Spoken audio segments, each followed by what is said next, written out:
नमस्कार दोस्तों, मेरा यूट्यूब चैनल के आपका स्वागत है। इस वीडियो लेक्चर में मैं आपके पास और एक क्वेश्चन लाया हूँ और वो क्वेश्चन काइनेमेटिक्स के रिलेटेड है। तो उस क्वेश्चन को पहले देखते हैं। ओके, डिस्कशन करें।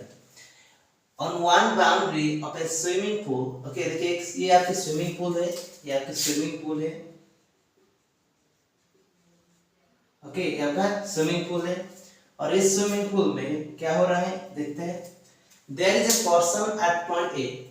इस पॉइंट में एक व्यक्ति है whose speed of running on ground। Okay, ये इसके जो स्विमिंग पूल है, ओके, उसकी एज है, यानी कि उसकी बाउंड्री है। ओके, और इस बाउंड्री पे एक पर्सन क्या कर रहा है, रनिंग कर रहा है। कितने स्पीड में? 10 मीटर पर सेकेंड में। For that of swimming, okay, is 6 metre per second. वो बोल रहा है कि बाउंड्री पे यानी कि स्विमिंग पूल बाहर, ओके, वो कितना स्पीड में रनिंग कर रहा है? 10 मीटर पर सेकेंड में रनिंग कर रहा है। और उसके बाद वो क्या करेगा? 10 मीटर पर सेकेंड में रनिंग कर रहा है, उसके बाद वो क्या करेगा? स्विमिंग पूल में उधर जाएगा। ओके, स्विमिंग पूल में वो कितने स्पीड में रनिंग तो नहीं करेगा, स्विमिंग करेगा। कितने स्पीड से? 6 मीटर पर सेकेंड। यानी कि जो ग्राउंड है वो कितना मीटर पर सेकेंड में रनिंग कर रहा है? 10 मीटर पर सेकेंड में। और स्विमिंग पूल में कितने स्पीड में रनिंग कर रहा है, स्विमिंग कर रहा है? 6 मीटर पर सेकेंड में। He has to reach a point B in the swimming pool. So वो क्या करेगा? इस स्विमिंग पूल है, इस पॉइंट B है, क्या है? B है, तो उस पॉइंट में पहुंचना है उसको उस पॉइंट में, वो उसकी डेस्टिनेशन है पॉइंट B। ओके, A से शुरू करेगा, B पे वो रीच करेगा, अराइव करेगा। ओके, तो वो उसकी डेस्टिनेशन पॉइंट है। ठीक है, the distance covered on the boundary so that the time required to reach the point B in the pool is minimum। वो पूछ रहा है कि इस बाउंड्री पे कितना डिस्टेंस ट्रैवल करेगा। ओके, इस बाउंड्री पे कितना डिस्टेंस ट्रैवल करेगा कि उसकी जो टाइम लगेगा उसको, क्योंकि टाइम लगेगा उसको पॉइंट ए से पॉइंट बी तक आने के लिए, उसको टाइम लगेगा। वो जो टाइम होगा वो टाइम डिपेंड करता है कि जो पर्सन है वो ग्राउंड पे कितने डिस्टेंस ट्रैवल किया है। ओके, वो पर्सन ग्राउंड पे कितने डिस्टेंस ट्रैवल किया है, उस क्वांटिटी पर डिपेंड करता है। कौन सा चीज डिपेंड करता है? पॉइंट ए से पॉइंट बी तक आने के लिए जितना टाइम लगेगा वो टाइम डिपेंड करता है किस पर? ग्राउंड पे कितना डिस्टेंस वो ट्रैवल किया, क्योंकि उसकी पाथ ग्राउंड पे ट्रैवल करेगा प्लस स्विमिंग करेगा, तभी जाके इस पॉइंट पे आएगा ऑब्वियसली। तो देखिए, तो इसमें आपको ये डिस्टेंस दे रखा है। ओके, ये आपका पॉइंट ए है, ओके, ये आपका पॉइंट बी है। ओके, ये जो डिस्टेंस है पॉइंट बी जो है, ओके, ये 4 मीटर है। ये क्या है? 4 मीटर। ओके, और ये जो पॉइंट इंटरसेक्शन है वो क्या है? 10 मीटर। क्या है? 10 मीटर, यानी कि टोटल। ओके, तो जो पर्सन इस ग्राउंड पे क्या करेगा? रनिंग करेगा, कुछ डिस्टेंस ट्रैवल करेगा। तो सपोज वो इतना ही डिस्टेंस तक ट्रैवल किया। ओके, इतना ही डिस्टेंस तक ट्रैवल किया। ओके, तो ये सपोज आपका कुछ डिस्टेंस तक ट्रैवल करेगा और इस पॉइंट को मैं नाम दे देता हूं सी। क्या दे देता? सी। ओके, तो उसके बाद वो स्विमिंग करेगा। ओके, पूल में स्विमिंग करके इस पॉइंट बी पे आएगा। स्विमिंग करके कहां पर आएगा? पॉइंट बी पे आएगा। ओके, स्विमिंग करके किस पॉइंट पे आएगा? पॉइंट बी पे। ठीक है, जब स्विमिंग करके इस पॉइंट सी से पॉइंट बी तक आएगा स्विमिंग करके, तो उसकी स्पीड क्या हो जाएगी? 6 metre per second.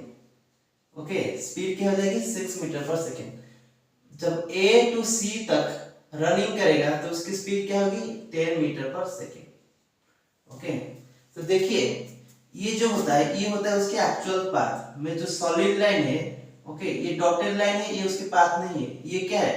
Path. Okay, particle. ठीक है, तो देखिए ये आपकी राइट एंगल ट्रायंगल है। ओके, तो इससे आपको बहुत आसानी तरीके से आपको क्या चाहिए? ए टू बी तक जाने के लिए टाइम, मुझे क्या चाहिए? टाइम चाहिए। जब ए टू बी तक जाएगी तो कैसे इसको कैलकुलेट करोगे? टाइम फ्रॉम ए टू सी। जब ए टू सी तक जाएगी कितना टाइम लगता है? प्लस टाइम जब सी टू बी तक जाएगी, सी टू बी तक, तो ये मुझे कैलकुलेट करना है। तो ये जो क्वांटिटी होगा हम इसको कैसे कैलकुलेट करेंगे, देखिए सपोज ये जो डिस्टेंस है आपका x से, ये वाला क्या है x से, ओके मैं इसको इरेज कर देता हूं, मैं इसको x लेता हूं, ओके इसको x, आसानी होगी, ओके अगर ये मेरा x है, ओके जो कि मेरा वेरिएबल होगा, ओके और ये 4 है, तो ये क्वांटिटी क्या होगा, ये जो क्वांटिटी cb क्या होगा, cb क्या होगा x square plus 4 square square root, ये होगा मेरा cb, ओके तो ये जो लेंथ होगा आपकी tcb क्या होगी, tcb क्या होगी, कितना लेंथ cb, cb कितना है x स्क्वायर प्लस 4 स्क्वायर यानी कि 16 स्क्वायर रूट, ये आपका cb का लेंथ होगा डिवाइडेड बाय कितना स्पीड 6, कितना स्पीड 6, तो ये आपका टाइम c टू b तक पहुंचने के लिए यानी कि अराइव करने के लिए कितना टाइम लगेगा, x square plus 16 square root, okay by 6 plus ये क्या होगा जो टाइम a टू c तक, तो ये जो डिस्टेंस क्या होगा, अगर ये टोटल आपका 10 है तो ये जो a टू c तक क्या होगा 10 माइनस x डिवाइडेड बाय कितना स्पीड 10 स्पीड, तो ये होता है आपका टाइम, तो जो टोटल टाइम होगा क्या हो जाएगा, इतना हो जाएगा total time.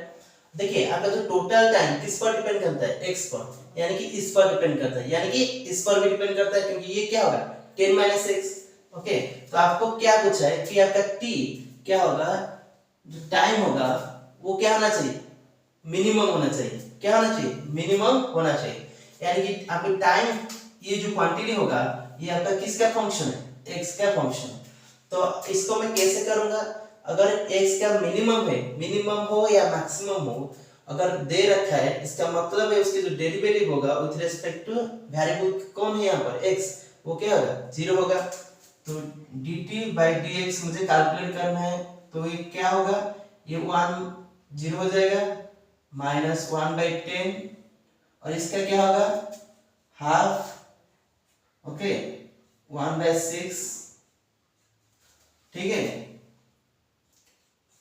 x square plus 16 और ये क्या हो जाएगा 2x, ओके ये होगा डेरिवेटिव, तो मैं क्या करूंगा इसको मैं 0 पुट करूंगा, क्या पुट करूंगा 0 पुट करूंगा, तो जब 0 पुट करूंगा तो मुझे क्या मिलेगी, ये 2 कैंसिल हो जाएगा, ओके मुझे क्या मिलेगी, मुझे 1/10, ओके ये क्या हो जाएगा 6 equal to x by x square plus 16 square, okay उसके बाद मुझे क्या मिलेगी, ये 3 और 5 क्या हो जाएगी ना, दोनों साइड को मैं क्या करूंगा स्क्वायर करूंगा, ओके तो मुझे क्या मिलेगी x square by x square plus 16, okay अभी मैं क्या करूंगा उस x को कैलकुलेट करूंगा, तो मेरा x क्या होगा 9x square plus 9 into 16 equal to 25x square, okay अगर मैं इसको कैलकुलेट करूं मुझे क्या मिलेगा 16x square equal to 9 into 16, जो कि क्या हो जाएगा x square equal to 9, okay x equal to plus और माइनस 3, देखिए x आपका नेगेटिव नहीं होगा, ओके तो इसका मतलब जो आपकी x होगा वो क्या होगा +3, क्या होगा +3, यानी कि आपकी टाइम मिनिमम होगी जब आपकी x की वैल्यू क्या होगी 3 हो, x की वैल्यू क्या होगी 3 हो, तो x इक्वल टू 3 का मतलब उसको कितना डिस्टेंस AC क्या हो जाएगा, तो AC क्या हो जाएगा 10 माइनस 3 जो कि क्या होगा 7, जो कि क्या होगा 7, यानी कि उसको ग्राउंड में 7 मीटर रनिंग करना चाहिए, ग्राउंड में कितना 7 मीटर ग्राउंड पे उसको रनिंग करना चाहिए, तभी जाके A टू B तक जब आएगा उसकी टाइम मिनिमम होगी। तो ये हमारा क्वेश्चन का आंसर हो गया। Thank you for watching this video.